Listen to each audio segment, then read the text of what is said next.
Hah, apa yang kamu baca? Apa yang kamu baca?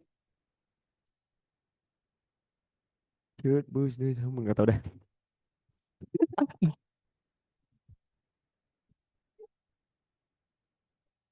Pernah banget pakai kaos sih. Wait. Kalau jangan sini, jangan. Di mana ya? Di mana ya? Di sini, di sini, di sini. Oke, oke.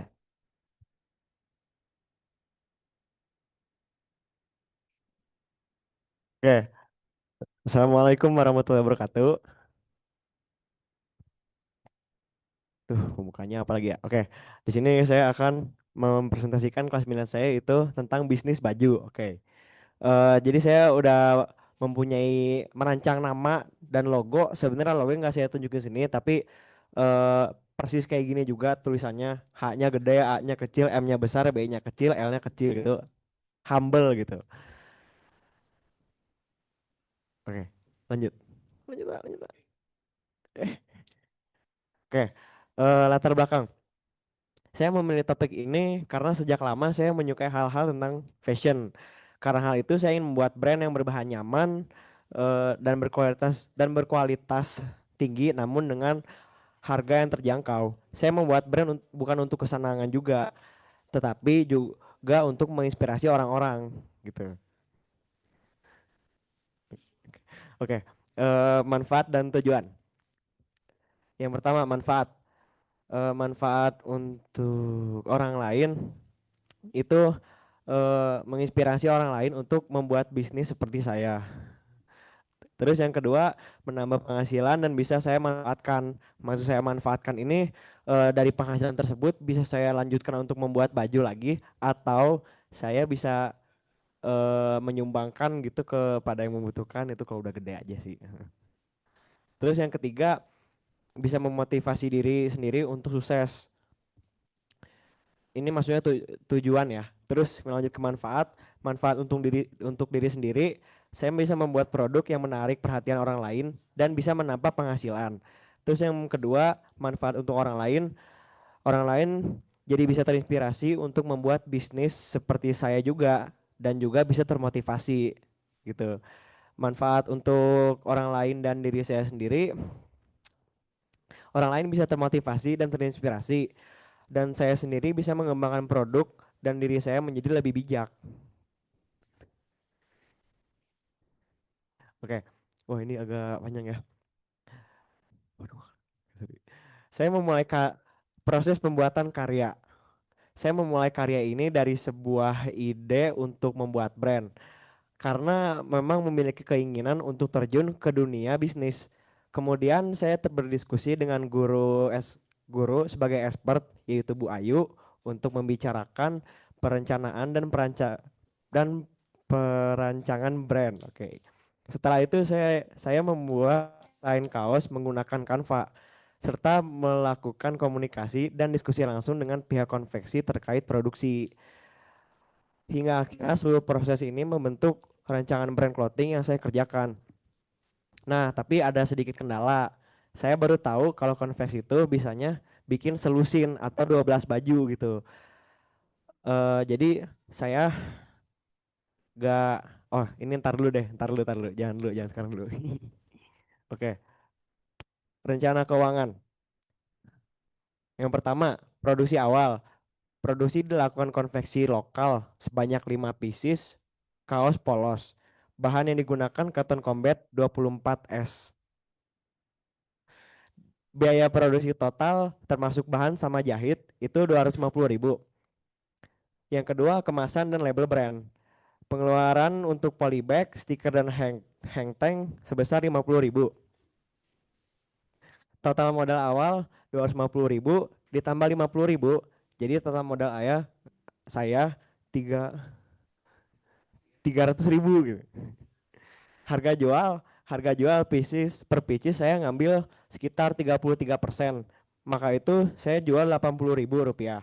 Total penjualan 5 pieces, 5 dikali 80.000 itu 400.000 omsetnya. Iya benar. Keuntungannya modal per pieces itu 60.000. Aduh, lupa. Oke. Laba per piecesnya 20.000. Laba total 5 dikali 20.000 maka 100.000. Oke, lanjut. Analisis SWOT produk. Yang pertama, strength, harga terjangkau, desain mengikuti tren, bahan berkualitas. Weaknessnya, ini brandnya masih baru dan modal masih terbatas. Gitu. Opportunity, pasar fashion remaja luas, tren streetwear terus berkembang. Oke, kembali ke weakness. Emang ya kalau brand-brand baru tuh sebenarnya susah naiknya. Saya juga ngeliat brand yang udah dari 2 tahun lalu, 3 tahun lalu itu masih followersnya masih di Instagram kira-kira masih 44.000, 22.000, tapi belum termasuk sama yang di luar. Jadi butuh proses yang sangat panjang dan konsisten, termasuk disiplin juga agar bisa mengembangkan sebuah brand gitu. Terutama brand designer masuk ke trade yaitu eh, banyak kompetitor brand lokal dan thrifting. Sebenarnya brand lokal itu musuhnya thrifting karena di thrifting tuh banyak kayak thrifting tuh kan semacam kayak satu bal dibuka lalu dijual yang harga murah dan kemungkinan bisa dapat barang yang ori itu gede juga maksudnya.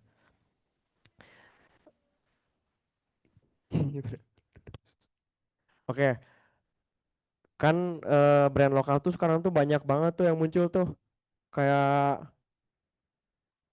anak muda, anak ini udah bikin brand dan banyak sekali itu pasti saingannya. Di sini saya akan membuat sebuah ciri khas menarik dari brand saya ini agar brand saya bisa meledak gitu. Maksudnya populer gitu. Oke, lanjut. Waduh, lupa diganti ya. Sorry, sorry. Karya minat. Harga bajunya 120 enggak, harga bajunya 80.000. Ini salah ya. Visi, brand ini menghadirkan bahan dan desain baju yang bagus dengan harga yang terjangkau. Misinya membuat produk yang nyaman, tahan lama, dan berkualitas tinggi. Terus yang kedua, membawa desain yang unik, minimalis, dan enak dilihat. Oke, yang ketiga, menawarkan harga yang terjangkau tanpa mengurangi kualitas, gitu. Oh, cepet banget ya. Oke, udah segini aja. Apakah ada pertanyaan? Ini juga BTW, ada yang mau penasaran bahan baju cotton 24S itu apa? Bisa dipegang dulu abitnya, maksudnya bajunya gitu.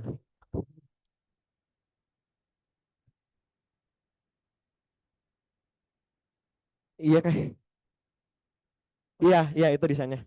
Mm. Nah, saya lupa nyeritain yang tadi tuh sebenarnya ada ada kendala. Saya tuh lupa kalau konveksi itu biasanya selusin. Jadi mau gak mau saya harus ke pasar dan membeli bahan mentah atau kain mentah sebesar 250 gram untuk satu kaos begitu. Nah, terus bahan mentahnya itu saya ke konveksiin minta dijahit. Nah, tapi karena deadline-nya terlalu mepet, akhirnya saya dikasih sampel dari brand lain juga. Ini sebenarnya ada mereknya di belakang. Dari 2 tahun lalu 2023 tapi belum populer juga. Emang susah itu sebenarnya. Iya, buat mempopulerkan brand. Ini juga cuttingannya bener-bener yang saya mirip gitu, mirip banget sesuai sama desain saya. Udah boxy, terus kerahnya ini sebenarnya saya mau 4 cm tapi 3 cm. Kalau 4 cm itu biasanya segini nih, gitu. Jadi target pasar saya tuh lebih ke cowok ya. Kalau ke cewek tuh mungkin kalau udah gede aja. Soalnya kan kalau buat kayak apa gaun-gaun gitu kan dibutuhkan modal yang lebih gitu ya. Heeh. Jadi sekarang saya ke cowok dulu aja, kecuali kayak cewek-cewek nonis gitu kan bisa pakai ini gitu ya. Cewek-cewek maksudnya oh iya, iya iya juga ya. Kenapa? Udah. Ya, tepuk tangannya untuk Sibi. Selanjutnya sesi pertanyaan. Tepuk tangan untuk manekinnya. Tapi nggak aku bayar ya. Oke. Silakan. Yang mau tanya, saran, masukan, pujian, boleh. Ya, Fadil lagi. Fadil jangan tanya. Halo. Halo. Kamu kalau misalnya ngedesain baju gitu, polos aja atau misalnya ada motif-motif gitu? Kalau buat sekarang sih polos aja. Tapi kalau buat langkah selanjutnya mungkin saya bakal ngedesain sendiri gitu loh. Gambar gitu. eh. Tapi kan sekarang juga banyak yang ngejiplak dari foto lain dan gak kena hak cipta anehnya juga. Mungkin aja bisa saya ngejiplak dari Pinterest atau buat desain sendiri. Tapi bagusnya tuh desain sendiri gitu. Oke, satu lagi. Eh, Kamu kalau buat baju itu berdasarkan selera kamu atau enggak? Terus selera kamu apakah berubah yang dari kelas 8 sampai sekarang? Atau masih sama? eh Berubah sih, cuman berubahnya tuh nggak signifikan. Maksudnya masih ke dalam yang itu aja gitu. eh Tadi apa? Ulang lagi dong. Pertama, kamu kalau buat baju itu berdasarkan selera kamu atau enggak? Terus yang kedua, selera outfit kamu masih sama enggak kayak kelas 8 yang semester 2? Iya, masih berdasarkan selera.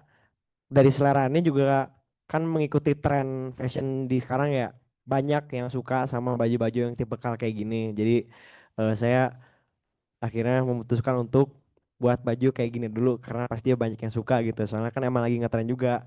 Kalau semisal nanti di masa depan trennya baju yang simpel atau gimana, ya udah aku bikin baju gitu juga. Soalnya kalau ngikutin bisa bikin bangkrut juga. Pasti nggak bakal ada yang beli gitu. Gitu. Selanjutnya, Haji. Menurut kamu bisa gak brand baju sukses tanpa mengikuti tren global? Rata-rata sih nggak bisa ya. Soalnya kan kalau gak ngikutin tren tuh apa namanya? Dia bakal tetap diam aja di situ sendiri. Kemungkinan juga bakal akan nurun soal penjualannya. Mungkin aja ada yang nggak beli gitu. Soalnya gak banyak orang yang minat. Kemungkinan nggak meluapnya tuh tinggi gitu. Jadi mending ikutin tren kalau buat brand itu karena lebih gampang kejual dan upselling gitu. Apakah ada brand yang sukses tapi nggak ngikutin? Setahu Anda. Ada sih, cuman dia tuh masih banyak ada tiap tiap style-style baju tuh kan pasti banyak penggemarnya, ada aja yang pengikutnya gitu. Jadi ya ada, cuman mereka tuh gak bangkrut karena mereka tuh emang punya ya gitu. Kasih. Promosinya Satu banget gitu. pertanyaan lagi. Yang bisnis, bawa. Oke, Shibi izin bertanya. Em, ya,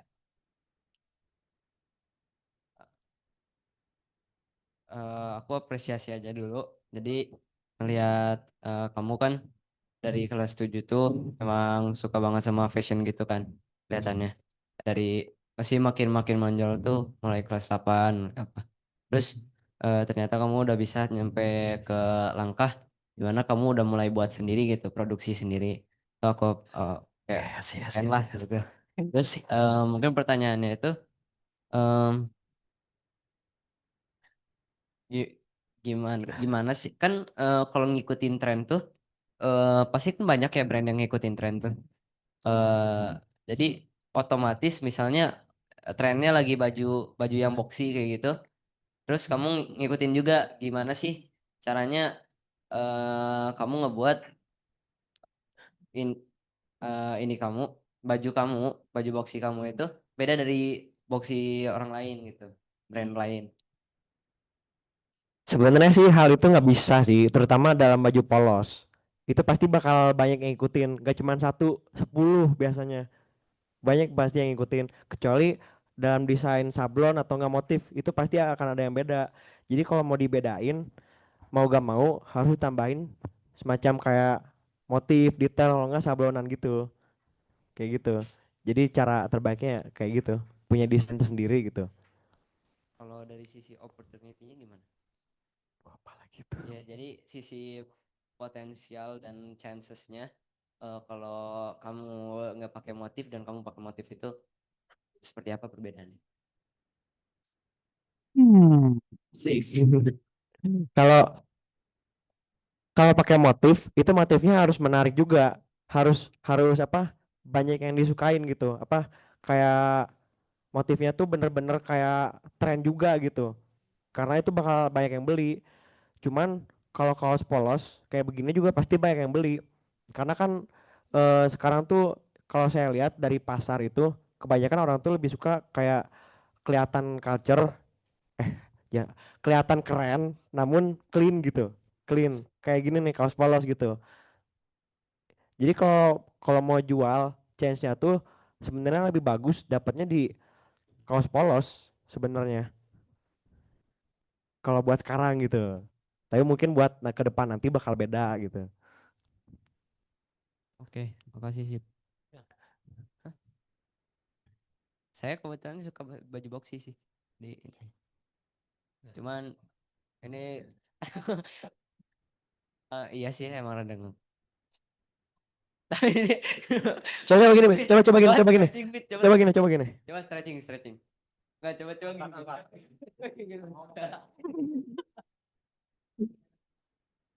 Akan ada ribut tadi. Duh, agak boring dikit. Ya, itu pertama-tama selamat ya Shibi ya sampai sudah menghasilkan sesuatu. Alhamdulillah, gimana rasanya tingkat kepuasannya 1 sampai 5 kelas minat yang sekarang? 1 sampai berapa? 5, 5 puas banget. 4 ya, 4. masih 4. Apa tuh satunya tuh yang enggak sampai 5? Nasinya kurang. Oh, oke. Soalnya yang pertama yang kedua tadi terlalu wow ya. Baik. Nah, going back to your product. Jadi ini mau diteruskan ya line ini ya. Nah, memang Shibi harus banyak-banyak nonton video-video tentang jatuh bangunnya bikin startup ya, Bi ya. Yes, yes, yes. Jadi agar mentalnya dulu deh yang dibangun, belajar dari startup-startup yang udah ada ya, terutama yang sama-sama punya line clothes ini ya, dalam bidang yang sama gitu, Shibi ya. Mm-mm. Kemudian konsistensi Bi yang penting gitu ya. Dan namanya pebisnis mungkin nanti ada turunnya ya Bi. Nah pada saat itu sebagai seorang laki-laki kan yang harus mungkin nanti punya penghasilan yang terus-terusan tuh gimana gitu ya. Heeh. Apakah ini tuh sampingannya dulu gitu ya Bi ya. Tapi si Bi juga tetap sekolah, tetap apa gitu. Jadi maksudnya jangan langsung untuk cari uang aja. Iya, heeh. Edukasi tuh akan membawa si Bi terbang jauh gitu. Ya karena kan ilmu di tentang ini kan masih banyak kan Bi. Iya. But anyway itu modelnya lucu banget, bagus ya. Si Bi juga berpikir tentang 4 cm. Kenapa 4 cm bukan 3 cm kerahnya Bi menurut kamu? Biar nyaman dan enak dipandang itu utamanya sih. Biar nyaman dan enak dipandang ya. Iya. Mudah-mudahan nanti kalau ada yang 4 cm, si Bi pakai ya kapan-kapan ya. Nanti presentasi depan kita ya. Siap, siap, Bu. Selamat ya si Bi. Sudah Pak Isman. Ditutup si Bi. Oke. Baik, sekian dari saya. Wassalamualaikum warahmatullahi wabarakatuh. Waalaikumsalam. Lanjut ya siapa?